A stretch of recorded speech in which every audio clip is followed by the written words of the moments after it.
Good morning, everybody. Good morning. This is Scott Duffy, and I want to welcome all of you for joining this live stream video. This is episode 8 of What Now? An Entrepreneur's Guide to Managing Through Coronavirus, Recession, and Uncertain Times. And what I'm going to do is I am going to take just a couple of minutes and let this stream propagate. We are streaming live right now on Facebook, on Instagram, on YouTube, on Periscope. And so wherever you are and you're joining from, I just wanted to say hello and good morning. And I wanted to thank you for being here today. And while you guys are jumping on this live stream broadcast, what I ask you to do is just go into the comments, and if you could introduce yourself and the industry that you're in, and if you can share maybe one or two of the biggest challenges that you have or things that you're thinking about or working on right now, that would be a really big help to me. So that way I could go ahead and I could use that to tailor what we talk about today. It was a big night. I received about 3,500 emails and texts and messages last night from entrepreneurs just like you, asking me a variety of questions, really about what to do now. And how to make all of sense of everything that's going on today in the world. And really, some of the common themes I'm hearing are, how do I protect myself as an entrepreneur? How do I protect my cash? That's really number one. Number two, how do I create some kind of stability in my business? And number three, if there's a way, how can I take advantage of this time, of this period, to set myself up for a longer term success? And so my goal today is going to be to address those things and many more issues that keep coming up. And what I also want to do is help to dispel some of the confusion that's happening out there in the marketplace about what things, kind of where things stand from a medical standpoint, what programs are and are not available for small businesses and for entrepreneurs. I want to talk to people that work for big companies and that are in a position where they're starting to have conversations with their employers with regard to furloughs, layoffs, and other things, and share with all of you some of the resources that you have available, maybe some action items that you can take today in order to prepare yourself and set yourself up as we go into the next 2-3 months. And so we're going to spend a little bit of time here, not with dead air, but with me again, just welcoming you and thanking you for joining me today, and asking you as you hop on this live broadcast to do a couple things. One is jump in and please introduce who you are, the industry that you're in, maybe one or two things that you're experiencing right now that you could use help with. And also, if there's something that you're doing today, if there's something that's working for you as we all go through this together, if you could share what those things are. And I would ask you, we are all in this together. And the information I'm going to share with you today is going to be timely, and it should be very beneficial for entrepreneurs, for solopreneurs, for small business owners. And also today, I'm going to make a bit of a shift for people that work for big companies that are hearing from their employers today that they're about to begin getting furloughed, getting potentially losing their job, and kind of how they adapt to, and some ideas on how they could adapt to that reality. While we're talking, I've got a bunch of news channels up, so I can give you any news, any new information that breaks. I might be looking down from time to time. I have an exceptional network, and I want to thank my network so much of people who are on the front lines of this medical situation, people who are working directly with the quarantine centers, people who are in big media and technology companies that are helping the government, assisting the government in doing several things, whether it's procuring masks or dealing with the ventilator issue that we have, helping to open up capacity for hospitals, and also working with the government to help provide assistance to people just like you and me. So from time to time, I may take a pause and look down and see what's coming in so I can share that information with all of you. And again, I want to thank you from wherever you're joining. Today, we are streaming live across Facebook, across Instagram. We are on LinkedIn. We are on Periscope and several other places. So again, I want to thank you for joining. And by the way, I just found out last night, for those of you, I haven't shared this or I haven't announced it, but starting in April, I done a deal to do national radio. And we were going to be recording every day. The studio's been built. It's on Hollywood Boulevard in Cahuenga. And it is through Dash. I'm so excited about this. We plan to start the end of next month, but it looks like we are working on actually slotting in a daily national show for broadcast all across the United States that mirrors what we're doing here today. That talks about an entrepreneur's guide to dealing with all these things: coronavirus, recession, and uncertain times. And again, as people begin to join this stream, I want to ask you to please share this with your audience. Share this with the people around you. This information will be really, really super helpful to help you to adjust to our current market, in this current market position, to help you prepare for what's coming next, so that you can protect yourself really just protect yourself personally. Number one. Number two, create some stability for your business. Number three, position yourself and your business to thrive when we come out of this market. I'll say this. Since last Tuesday night, and I believe that last Tuesday night was the night where all of what's going on today really became real for many of us. Last Tuesday night is when the city of San Francisco basically shut itself down and banned public events. It's when the Golden State Warriors said we won't have fans in our games. It's when Rudy Gobert from the Utah Jazz tested positive for coronavirus. It is when the NBA shut down. It's when Tom Hanks and his wife Rita were diagnosed as having coronavirus and put in a quarantine down in Australia. And so starting that night, I began getting a flood of texts and emails and messages, phone calls from entrepreneurs asking, what do I do now? And every single day, as we get more information about what really this means to all of us, we get more data. The types of questions I get and the tenor seems to change. And last night, between the time we finished yesterday, this program, and this morning when we got started, I saw the biggest shift of all. And it felt to me, based on what people were asking, like things were really starting to sink in.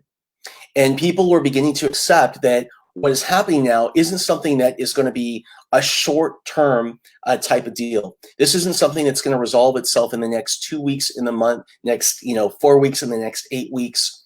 What we're experiencing now is something that we will be experiencing, kind of this feeling, this new normal, likely into the end of the summer. And I wanted to give you guys some of the latest statistics on coronavirus, because this will impact all of our businesses. The first is this: that coronavirus is in all 50 states today, but the concentration of the infection is in 3, in California, New York, and in Washington state.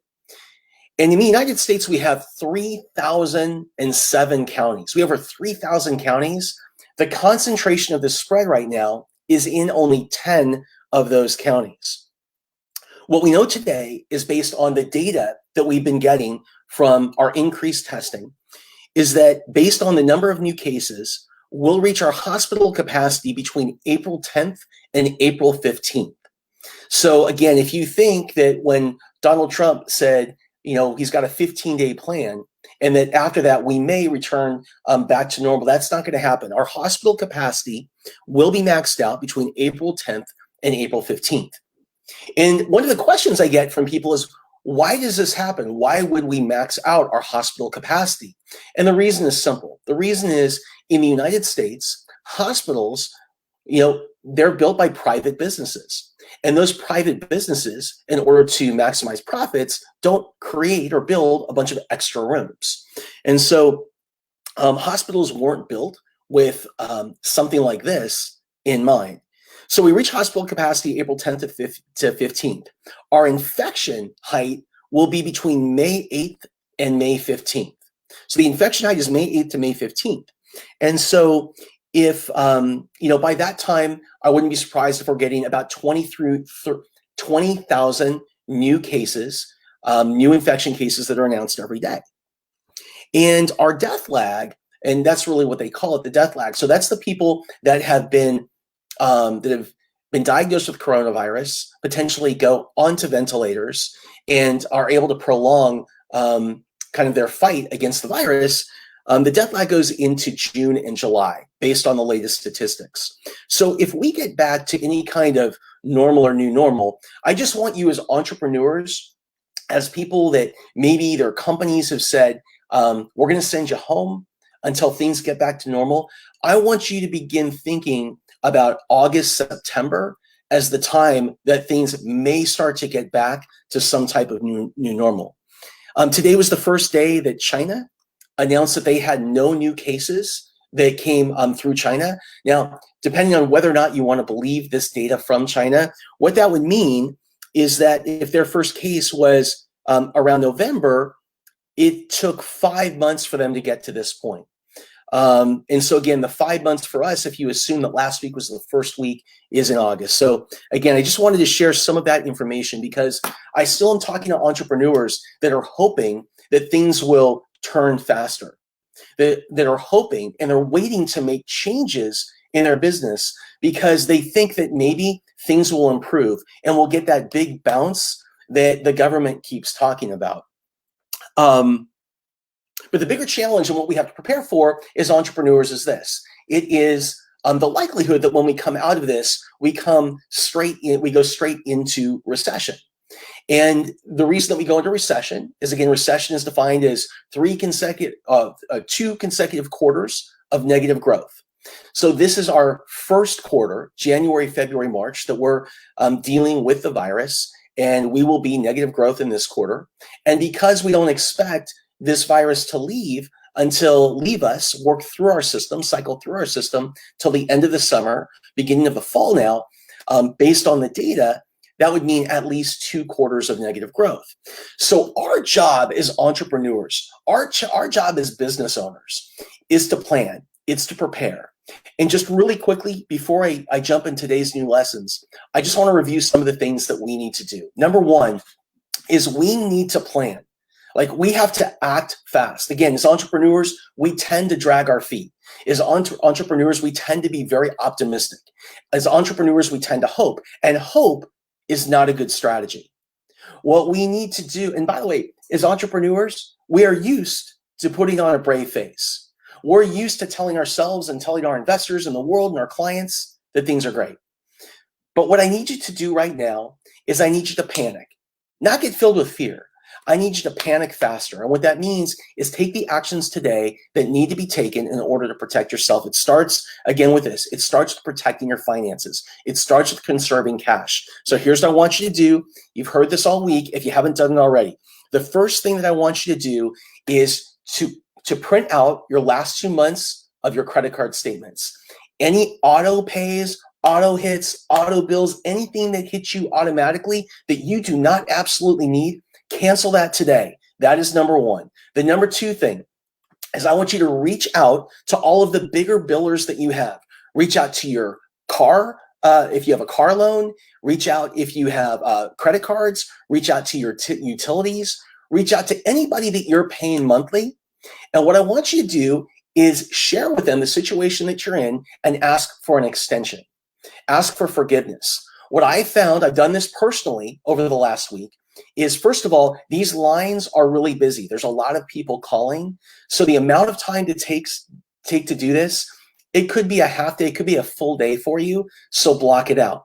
But again, what we want to do is protect your cash. I found that everybody that I've called, from, again, the cars, the utilities, everyone has been so willing to work with me. Half of the companies I've called have pushed off all payments for at least a month. Half of the companies I've called have asked for some kind of small deposit. So, for example, if a bill was $300, can you give me $15 today? Can you give me $20 today? We'll push it back. Some of the companies that I've called have offered to actually break out payments now over the course of a year. So there's not a big hit down the road. So again, the number one thing I want you to do is I want you to look at your statements, see what you don't need. Then I want you to go in and I want you to call these companies so that you can hold on and preserve all of your cash. And then number three, I want to start thinking about what it is that we're going to do to secure our business, the foundation for our business, and continue to move forward. And I'm going to pause for a second. What I'd love to do is just welcome some of the people that are here in our live. Aaron, it is great to see you. We're actually going to have Aaron on later this week. So Aaron, if you don't mind me saying, Aaron is his company, DDI, is the biggest supplier of delivery drivers in the United States to all of the big brands, whether it's an Amazon or a Walmart or companies like that, Grubhub. So the odds are, if you're ordering stuff to be brought to your home or your business, it's Aaron's drivers that are delivering it. And Aaron has learned a bunch of new lessons from the front lines of dealing with this crisis. And one of the things that he's had to do is he's had to adapt. Aaron needs drivers. He needs more drivers. But for some odd reason, he hasn't been able to get the number of people that he needs to apply for these new driving positions. And so what Aaron's decided to do is to innovate. And he's gone back to restaurants all over the country, and he's been talking to their owners, their wait staffs. He's been talking to their hosts. He's been talking to their servers, their waiters and their waitresses and their servers. And what he's been asking them is, do you guys want to drive during this crisis? Trying to help create opportunity. And the question I have is, in your business, where is the opportunity? And are there new positions that you need to be filled, and how can we help you to fill them? If you have positions, if you have jobs that you need to fill, what I would ask is this. What I would ask is you post that here in this feed. Post that here in this feed so that we can share that with other people. And with that, I got to actually put you guys on hold because my daughter just got here. And this, by the way, is the new normal. Working from home and trying to juggle work and kids that aren't in school and all that stuff. So I'm going to ask you guys to hold for just a second. I'm going to be right back. Hold on.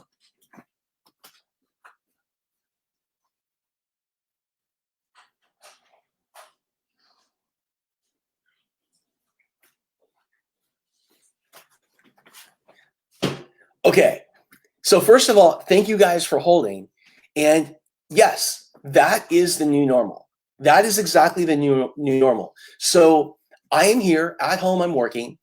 My kids who'd normally be in school, the kids are here as well, or they're coming here. They were just at their mom's. And so the question I have for all of you is this. The question I have is, in this new normal, in working at home and also trying to help manage your kids and your lifestyle, what is it that you're doing today that's helping you? What tips can you share with the rest of us so that we can manage better and we can manage this process better?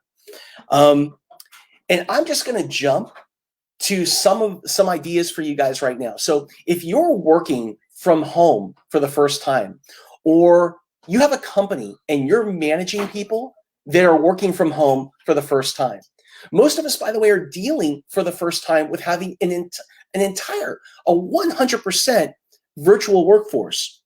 What are some ideas on what to do? The first thing is this. The first thing is you need to create a routine. That is by far the number one most important thing. A routine for yourself, a routine for your kids, and a routine for the business. This has never been so important. And there's a couple of things that I think should be a part of that routine. First, if you're an employer and you have a team and they're all working virtual, what I recommend is set a schedule where you talk 4 times a day, face-to-face like this. Use Zoom. If you want to do it for free, use Skype. Use Google Hangouts. Use tools like that so that you can make sure that people are up, they're dressed and prepared for work, and they're engaged in what you do. You can share with those people and anything that you've learned on the front line. And what you can do is you can actually hold them accountable for their work. You can hold them accountable for their jobs and what it is, what it is that you need to get done. Because the thing is, during this time, with so much negative news, negative press, negative media out there, if you're not controlling the dialogue in your company and you're not holding people accountable for their work, they're going to get distracted. They're not going to get anything done. They're going to go off and they're going to do other things. So as an employee, that's what I recommend that you do. Again, a morning check-in, it's like a morning huddle, and then 3 additional check-in times during the day. I would invite my employees, my FTEs, my part-time employees, and I would bring my contractors in as well.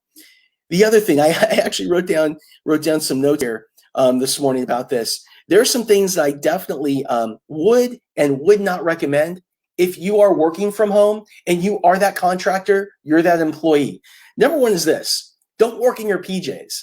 There is something that happens, and there's all kinds of research around this. When you have a routine and you get up and you dress and you get ready for work, not only does the world take you more seriously, but you take that day and that task more seriously. So number one, get up, shower, dress in the same way as if you were going to work and getting in front of a customer today. That is number one. Number two, don't work from a bed or a couch. So a lot of people do this, especially when they're flooded with negative news and hard things to digest. What they do is they go and they work from a bed or a couch. And what I recommend is take the time to go carve a place out at your home and make that your workspace. And if you don't have a lot of space, I mean, it can be your coffee table. It can be, your kitchen. It can be wherever it is, but carve out your own workspace. This is so important. Next, don't go dark. Whatever you do, and no matter how you feel, don't go dark on your team, on your employers, on your employees. Do not go dark. It is really important not just to communicate, but to over-communicate during this time. Next, it's never been more important for you to take care of your health. You have got to take care of your health, because with all of this kind of negative news, with the feedback, the shifts that are taking place in the marketplace, with all of these different things that we're trying to digest, clearly this creates stress.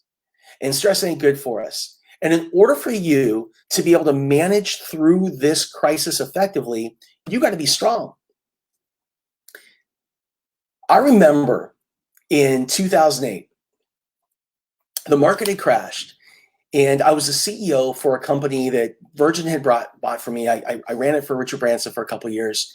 And I was invited by Virgin to Necker Island, which is Richard's home. And at the time, Richard was invested in 400 companies. Virgin was invested in 400 companies. And they brought like 35, 40 of us, CEOs from some very strategic companies, to Necker to talk about how we were going to deal with the crisis in 2008. And here's what's interesting. When the event was over, I walked out to, we went to this little airport on this little island, and there were 2 planes. And I walked over to the person who was hopping on one. And it was a guy named Steve Ridgway. And Steve is a complete icon. So he's a complete icon in the aviation business. He ran Virgin Atlantic from, I think, around the time it started until, for over 20 years. And I remember I walked up to Steve and I said, "Hey, Steve," I said, "I got to tell you, this is a great couple days, but I'm nervous." I said, I'm kind of freaking out. And is there one thing, just one thing you can share with me? What is the number one thing, most important part of my job as a leader? And I thought he was going to say things like, having a clear vision, making sure that you got the right team in place, adjusting your marketing, something like that. But his answer was exercise. And I said, "Exercise?" I said, "I'm surprised you'd say that." He said, "I'm disappointed that you're surprised." And so Steve got onto the plane, and I ended up getting onto the other plane. The other plane had Dave Cush, and Dave Cush was the CEO of Virgin America at the time. And I remember we were flying over the US, and it was about an hour later, and I looked over at David, and I said, "David, I have a question. I was just talking to Steve, and he said the craziest thing." What he said to me, I asked him, I said, "What's the most important part of your job today?" And he looked at me, And he said, exercise. And I said, and there was no way for those two guys to talk. And I said, exercise, that's so interesting. Why would you say that? And he said, because when times get tough, you have to be the toughest person in the room. And if you're not taking care of yourself, there's no way that you can be. So again, if you're working from home, what we talked about is, get up and dress up. This is like a no PJ environment. Get up and, get ready to take charge of the day. Number one. Number two, don't work on the bed or the couch. Go and create your own workspace and figure this is a workspace that you're going to be in for the next 2, 3, maybe 4 months. Next, don't go dark. Make sure that you're constantly communicating with your team or the people that you work with. Next, take care of your health. So important. And finally, it's never been more important for you to provide value to your network. What I've learned in life is this. I've had a lot of friends that have made a lot of money. A lot of friends, particularly in technology, that have made, from $1 million to tens of millions to hundreds of millions of dollars. And oftentimes what happens is these people, when they make the money, they decide that they're going to take like a year off, or they're going to take a couple years off. I also run into this issue with entrepreneurs that sell their company. So they sell their company successfully, and maybe the win wasn't that big, but they decided they worked hard, they're going to take time off. And they believe that when they're ready to go, when they plug themselves back in, it'll be seamless.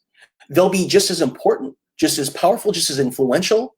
They'll have a seat at the table in the same way that they always did. But what I've learned in my life is this. The moment that you stop adding value to your network, you get replaced. And I want you to remember this. It's never been more important. The moment you stop adding value to your network, you get replaced. And so what does that mean for you today? What that means for you today is to reach out to people in your network, whether it is on the phone, it's in a text, it's through social media, and check in with people. Stay in front of people. And when you're in front of people, because you're taking care of yourself, right? And because you're going to have a positive mindset, that connection has never been so more important.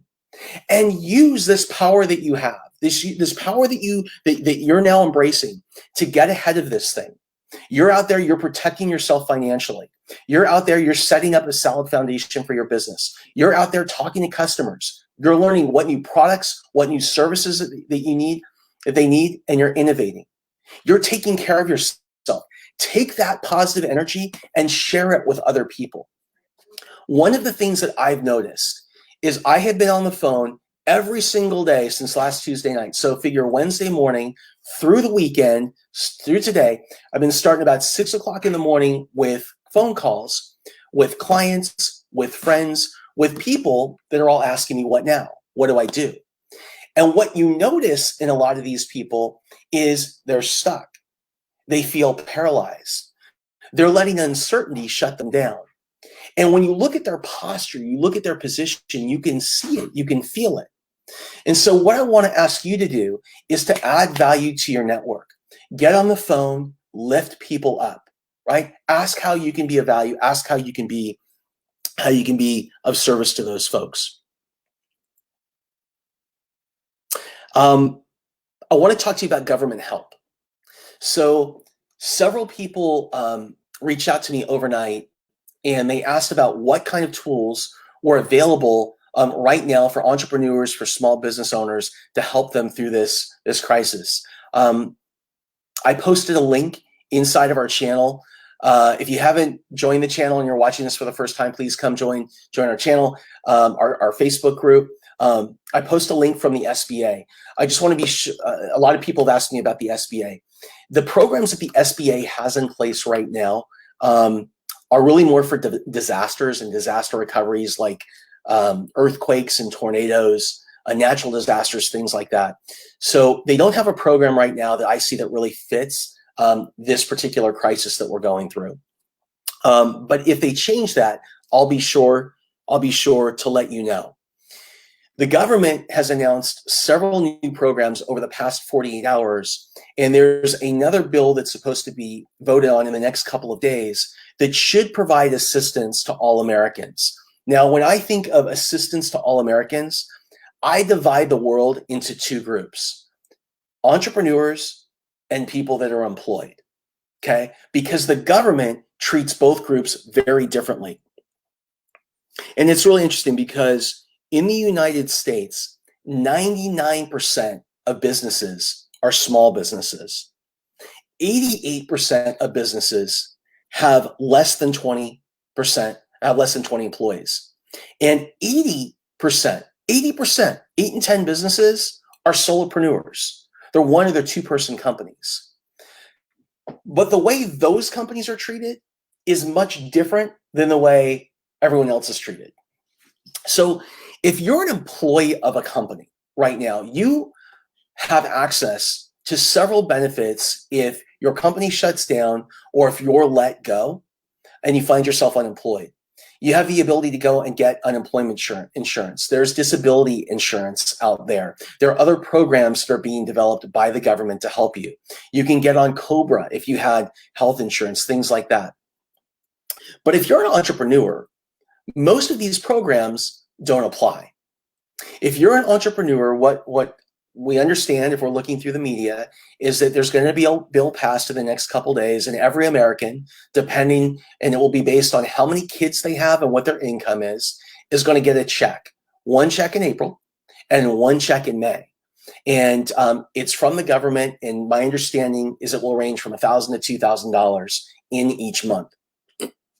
So those are things that we may be eligible, but we're not eligible for those other programs. And so what that means is if you were employed, or if you are employed now and you think you may not be, you have a number of different programs that will serve you. And I'm going to start putting links to those programs inside of this group.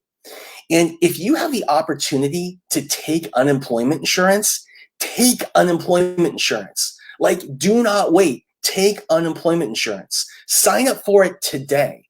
It is a government benefit. It's something that you pay into. And don't feel like somebody reached out to me yesterday, and they were actually at an unemployment office, and they were in line, and they were trying to decide whether or not to take the insurance. And I said, of course. And I said, why wouldn't you do it? And they told me that they were embarrassed. They were embarrassed. They felt like they needed a handout, and that's not like what they were all about. I'm going to tell you this.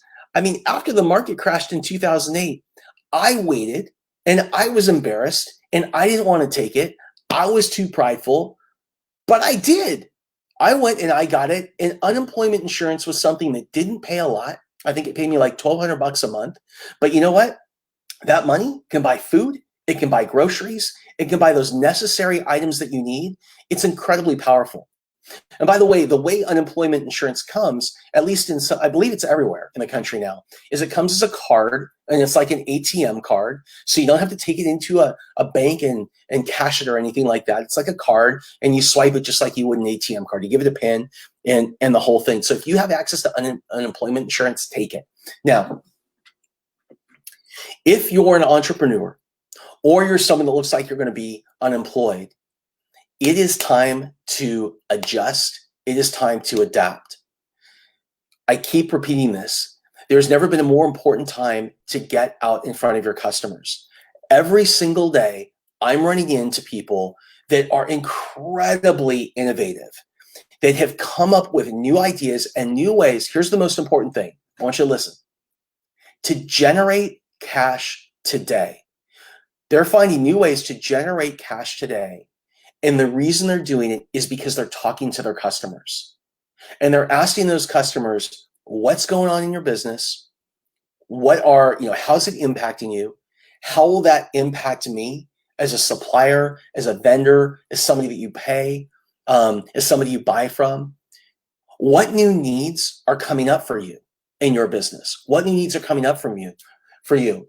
And what do we have right now? How can we adapt what we have in order to better meet your condition in this current market? It's what all of these people are doing. In fact, today, Sita and I, we go and we do yoga over one of the places we do in Los Angeles is a great studio on La Brea. And today, the owner sent an email out that he's going to start doing his yoga classes all alone in his studio. but he's going to do them by video. So if you want, and you want to be a part of the group, and it's really cool because this kind of stuff can be zoomed out so you can see lots of people on the screen that have their video cameras on. So you get that sense of community. And now he's got an entirely new membership program. So instead of everybody canceling or pausing and him losing all that revenue, he's been innovative and he's come up with a new way to do things. I think that that's super cool. I keep sharing because I just paid for it for my daughter. One of her, my eldest daughter, she's 11 years old. One of her favorite things to do is paint, and she can't go to the paint studio anymore. Obviously, the classes in the studio have several kids, several people. And so what that studio owner did is when she shut down, she decided to instead create a painting courses. She's charging, I think it's $3, $15, and $25 a month. And now you can get daily painting courses and painting programming online, and people are subscribing. In our neighborhood, tons of people are subscribing because their kids are home and they don't have anything to do right now. And so it's just another way that an entrepreneur is innovating. And I would love to know from you guys, if there is anything that you're seeing out there, if you find entrepreneurs, if you're innovating, you find ways that people are innovating in their businesses. If you could do this, if you could share that in this space, that would be amazing. Because the more we share this stuff, the more we activate new neurons, the more we inspire other people to think differently about their businesses, which obviously is so doggone important today, probably more important than any time in the past. And I have a whole bunch of different channels going right now, so I'm going to just take a look real quick in some of the comments and see what you guys, if there's anything you would like to address that we're not addressing right now. A couple other ideas that came up yesterday from really inspiring entrepreneurs. One person who is in the event space has decided that they are going to go and work with event coordinators and teach them, it's a business in a box, how to take their live events and bring them online and create digital courses. And the business in a box is going to have everything from how to create the content, how to market the content, how to deliver the content, how to follow up and upsell from the content. I have another entrepreneur that I work with. He's also in the training business. And this guy is amazing at creating courses. He is so good at creating digital courses. And so what he's decided to do, because so many people in our space have decided to go digital, but they don't know how to do it, what he's decided to do is to go out there and market a product where he helps other people to come online. And he's creating their courses. It's a great idea. It's a great pivot. And he's generating cash right away. I'm raising money for a new project. I'll share it with you later. But I've been raising money for this project. It's around digital learning. Now, I can tell you the last time the market crashed in 2008, I was in the private jet business. That was an awful business to have to raise money in. It was so tough.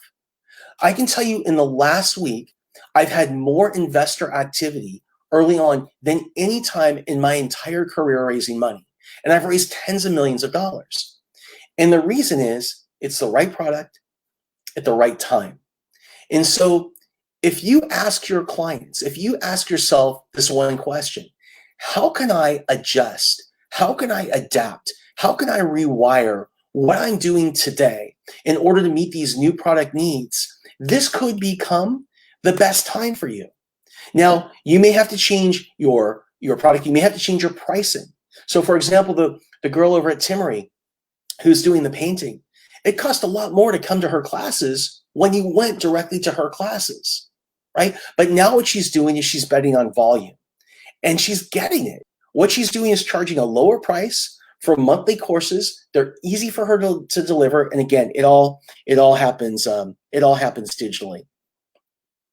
Managers, from a leadership perspective, I just can't say enough. It has never been more important to be in touch with your teams, to be scheduling routine check-ins, and to be driving that dialogue. It's so important. Um, on the supply side, here's another question that came up overnight. So it was actually a friend of mine reached out, and he was at a grocery store in Orange County. So Orange County is one of those counties in the United States.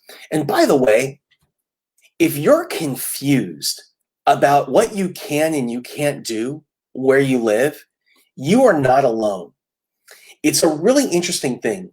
The federal government has said that they want us to stay home for 2 weeks. It's a recommendation. But local governments, state governments, counties have imposed their own separate set of kind of restrictions and asks. So I can tell you, when I'm in Los Angeles, what I can and can't do is different than when I'm in Orange County. When I'm in Orange County, what I can and I can't do is different than when I'm in San Diego. And so if you feel confused by all this stuff, you're not alone. But I do want to share with you something. I do get a lot of questions about what it means when I'm told that I have to stay in place, and what it means when supposedly something is going into lockdown, because they're very different things. And I think these words kind of scare people. And so I just want to kind of dispel any myths. I just want you to know what this stuff means. When we are told to stay in place, okay, like we have been in Orange County, like we have been in Los Angeles, like we have been in San Francisco, when we're told to stay in place, what that means is they are asking, the government's not requiring, they're asking that we stay at home. They're asking that we don't participate in groups that are larger than a certain number of people. And the number of people is different. It depends based on where you are. But it does allow people to continue to perform certain essential activities. So let me share with you what those essential activities are. Here's how essential activity is defined. An essential activity is anything that's engaging, or anyone engaging or performing a task that is essential to the health and the safety of the community, or the health and the safety of a family member, or a household member, or even a pet. This includes things like going to the market, it's picking up medicine, it's visiting a doctor, it's getting supplies, and that means getting supplies for your business as well. Essential activities also are those activities where you are getting, you're picking up, you're delivering things for friends, for family, for neighbors, things like that. An essential activity is moving around, going around, doing anything that's required to care for anyone, or to perform essential business. So essential activities cover a huge scope of things. So when you're told to stay in place, it's because we don't want you close to people. And by the way, when we're told to stay 6 feet away from people, the way that they come up with that number is that the main way, or one of the main ways, not the main way, one of the ways that we contract this virus and we spread it is by coughing or sneezing, or talking and allowing water droplets leave our mouth. They leave our nose, things like that. A droplet is pulled down by gravity and either hits the ground or it hits a surface. And the typical range of a droplet from all of us is 3 feet. And so what the government does is they ask for 6 feet, twice the difference that a droplet or anything like that could carry. And they ask for that to be the distance. So just so you know, that's how we come up with our 6 feet. All right, I'm going to take a second and I'm going to take a look at some of the questions here. First of all, I want to say hello to Al Manfrey. Thank you so much for joining us today. I saw you in there, Aaron. I saw you, Sita. Thank you guys so much. Alex, it's great to see you. That was an awesome call yesterday. Doc V, thank you so much for joining us. And I have to say, Doc V, Doc Vong, is an incredible resource when it comes to medical data around coronavirus. So go and follow Dr. Duck, D-U-C Vong, V-U-O-N-G. And he runs he's got a Facebook Live that he does every morning. And he shares really hard data and facts around coronavirus. So if you're interested in that kind of thing, Doc V is an amazing source for all of you. Skylar, it is awesome to see you. Bob, I love you. I'm here in Orange County. Let's connect today. And Bobby Joe, You are trying to raise money for an amazing app that has never been more important. Social distancing does not have to mean social disengagement. Completely true. Completely true. So the question I have around your app is the app that you're creating today absolutely essential for people? Because if you're raising money today, the money that people are investing in companies is around products and services that are being viewed as either absolutely essential today, or they are part of what will become the new norm for us over the next 1 to 2 years. Okay, so that's really important. If your app, your product or service doesn't necessarily fit into those categories, it's going to be much more difficult for you to be able to raise capital in this market. Now, when things shift, when they adjust, it's a different market. But in this market today, again, if you're out there raising capital, if you don't address a current need today that is absolutely essential, because here's the thing, especially with a product like an app or a SaaS service, you know, when we have apps and SaaS services or monthly subscription services, one of the factors that we think about in our modeling is churn. And the churn rate is the rate at which people subscribe to our service and continue to pay us on a monthly rate and then disengage. And what we're finding today is that people are canceling their subscriptions. They're churning at a much higher and faster rate for the stuff that they don't think is essential, for their non-essential needs. And investors know this. So again, it's really important if you are raising money, it's got to be relevant now, or it's got to be super relevant, and you've got to draw a straight line to show what now super relevant means for when we come out of this thing, this new normal. But I tell you, entrepreneurs, this is an incredible time to innovate. It's an incredible time to innovate. Now, a lot of my peers are out there saying in social media that what you should be doing is focusing right now on growth, growth, growth. This is time to 10x, 20x, 100x your company. I got to tell you, I think that is the worst freaking advice on the planet.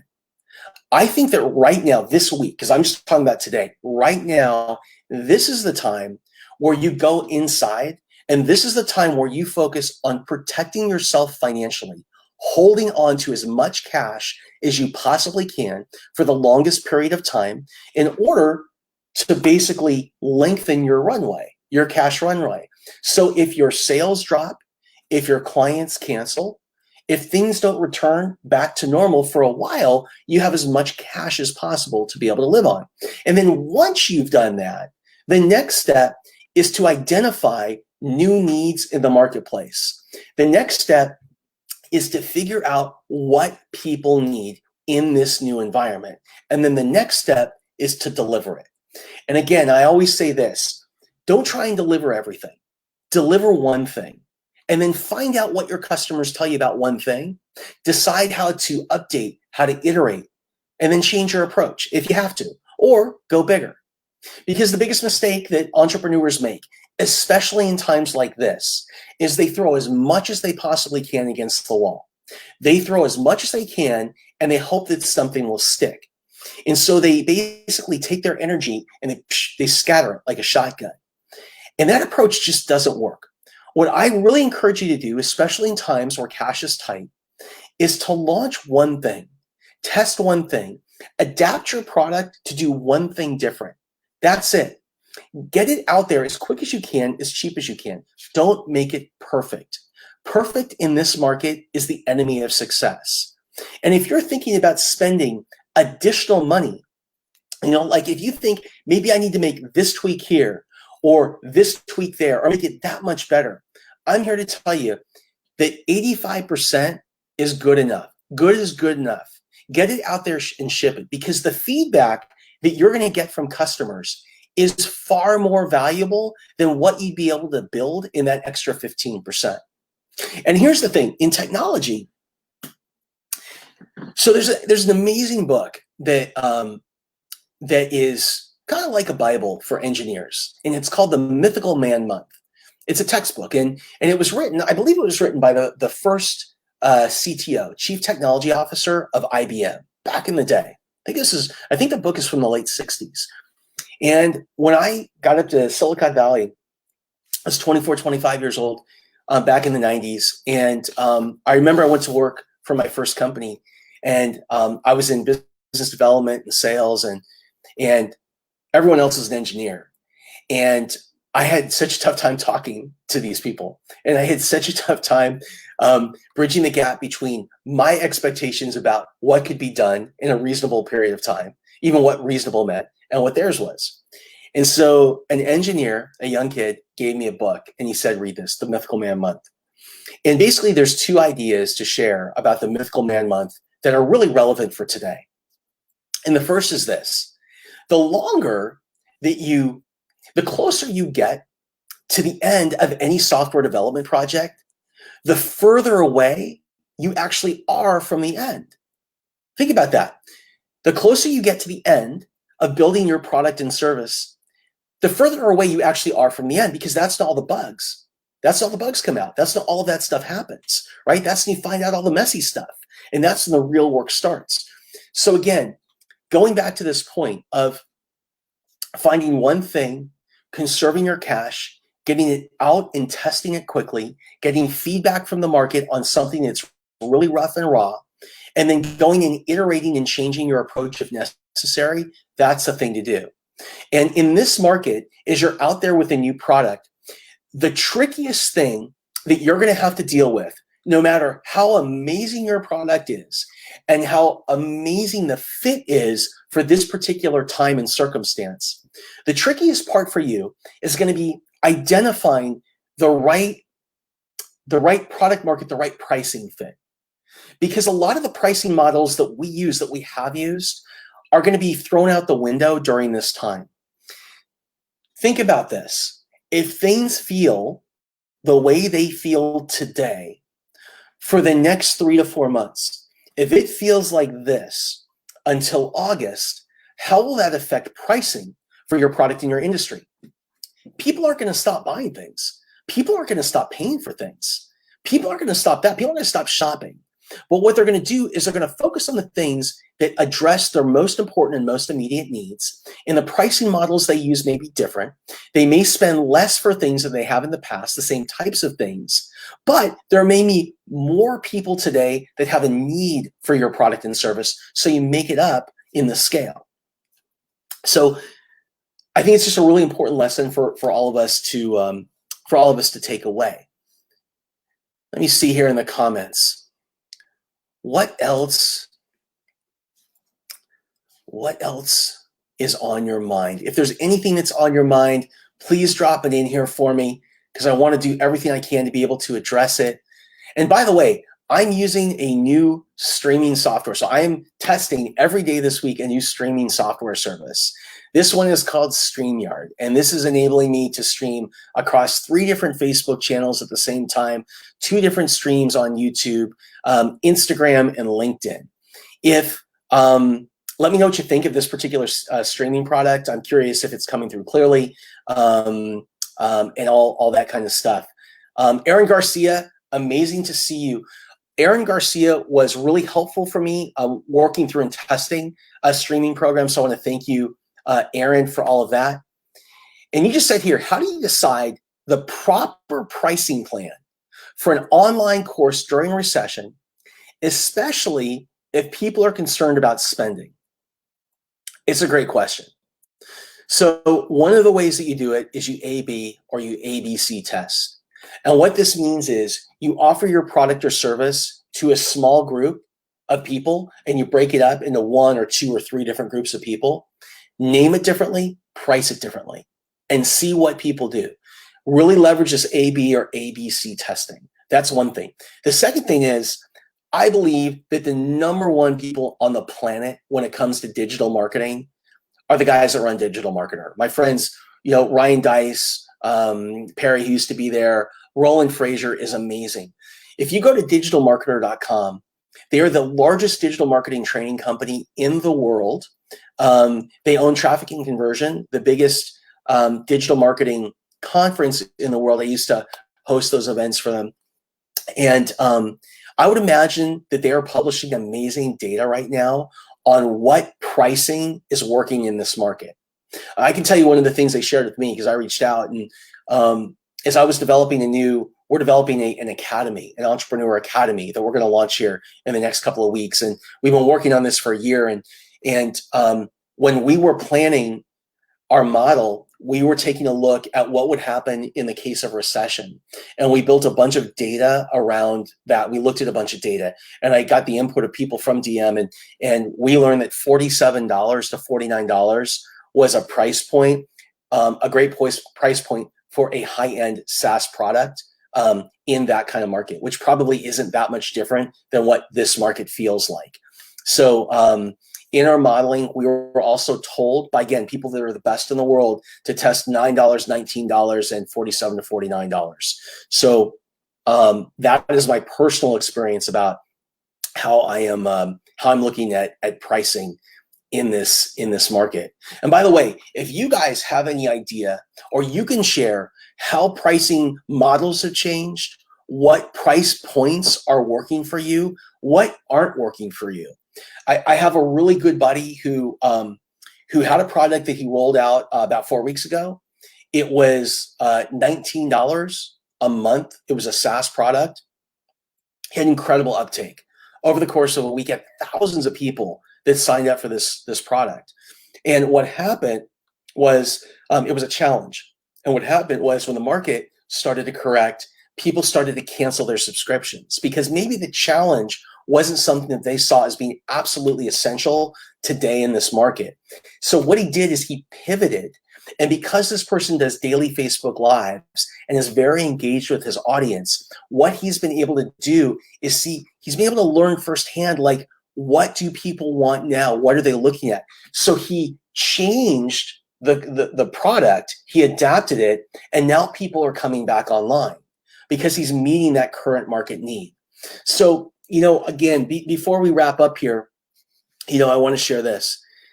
And I say this often, that whatever it is that you did in your business, the product or service that worked the best for you, the way that you made money, the skill set that you had, that was always the skill set that like enabled you to crush it at work, whatever your superhero thing was last Tuesday morning, is your baggage today.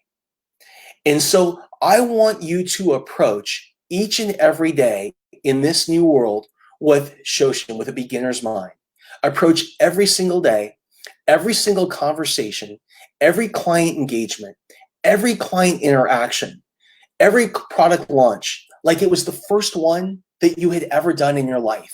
Be completely open to feedback. Have 5 years, not 2, or 6 years, not 2. Be really great at listening. I'll tell you. And here's where we'll wrap for today. By the way, Craig Collins, I want to just give a shout out to Craig Collins. Craig Collins has been out there for the last 10, 20 years teaching people how to read. And if you know people, so this is something that we're supporting in our new company. If you know people, this is a great time, that are struggling learning how to read. They want to improve their reading skills. Maybe they're disadvantaged in one way or another. Maybe they're kids where this is a great time to put them in a course to improve their reading. Please hit Craig up. He is here inside of our conversation. He is absolutely amazing, the best in the world, and love Craig. Kayleen, I hope I pronounced that right. All right, I'm going to read this. Kayleen, howdy from Austin, Texas. Entrepreneur in the luxury space. Been there. Kyari, Kyari, Kyari.com, women's travel bags. Kyari Group, got it here, interior design, goals to grow community, interview women who are leaders, and to bring in as many interior design projects that will require growth of the firm with a team. Opportunities, virtual interior design to continue growing pipeline or projects. Nurture a community of women who love to travel and are going places. Opening up my options to pivot and offer my skill set. I have to tell you, this is an incredible time for you to do that. Sita, I was in the travel business, in the luxury travel business, in the private jet space, back in the early 2000s, through the market crash, and I saw what happened. What I deal with right now at home with Sita is we're dealing with hotels, spas, resorts, again, luxury travel. And there is a huge shift. There is a huge pivot in this space right now. We found in this space there have been a ton of layoffs over the last week, and people are wondering what to do. And I think if you can create a community that enables women in that community to come together and share what they're going through and talk about how to innovate in this space, I think it could be an incredible way for people to release and to grow together. And that may be a great first step. And what's awesome about these kinds of groups in a Facebook or in a LinkedIn or whatever is there's an opportunity for us to be able to scale, for people to share and stuff like that so quickly that might be a really interesting place for you to start. And let me see here. Let's see. Stuff about infections. Michelle Patterson, it is amazing to see you here. You're such an inspiration. We have a Facebook user from Santa Rosa Beach in Florida, who's a small business and so grateful to be in this live. Thank you so much. By the way, if you guys find value in these lives, if you find value and you think this helps, will you please share now? Will you just please share this with your groups in your communities? I don't want anything. All I want is to help people. All I want to do is to share my experience and to share my network. I have got such an amazing network. I mean, I started my career working, in Robbins research for Tony Robbins. I, have worked, with Richard Branson, and in between some incredible entrepreneurs. I have been through some high highs in the market and some low lows in the market. I've been a guy that has made millions. I've been a guy that's lost millions and got hundreds of thousands of dollars in debt and had to figure it all out. And so what I have collectively through my network and through my experience is counsel to be able to share, is not just guesses, but I've been in your shoes, and I want to share the lessons I have, the communications I'm having with the kind of people that I'm talking to you about what they're doing to innovate and to get through this market. To wrap today, just one more thing. Don't wait. Life doesn't wait. Don't wait. Get started. And get started by preserving your cash. Get started by doing what I shared. Printing out your bank statements, getting rid of all non-necessary monthly hits that hit your account, reaching out to your bank, to your credit card companies, reaching out to your car companies, reaching out to your utilities, reaching out to your lenders. And what you will find is with all of these, bar none, with all of them, they will work with you. They will push payment back. They will spread payment back over a year. Some of them are actually forgiving payment for a month. There's so many things that are being done to help. And the number one thing I want you to do is to not make the same freaking mistake that I made. In 2008, when the market crashed, I was paralyzed. I stopped. I was stuck in fear. And I had all of this stuff running against my bank statements. And I was using all of this cash that I could have used later. And so what it did, because I didn't panic faster, I didn't adjust faster, is it really shortened my runway, my cash runway. And I don't want you to make the same mistake. So as we wrap up today, please post your comments. Please share with as many people as you can. Please feel free to reach out to me. I love the emails, the texts, the direct messages. I'll do everything I possibly can to help you. And also, if you are going to start a business, or if you have a business that needs to adjust, I really recommend, if you want more information, go pick up my book, Breakthrough. It was published by Entrepreneur Magazine, came out last year, and it's really a step-by-step guide to getting through all of this stuff. For taking your ideas to market, growing and scaling, managing through crisis, and down the road, figuring out how to position and sell. So go pick it up, Breakthrough, from me, Amazon.com, Barnes & Noble. I love you all. I honor you all. I'm grateful for all of you. You have an amazing day, and I look forward to seeing you back here tomorrow. Take care.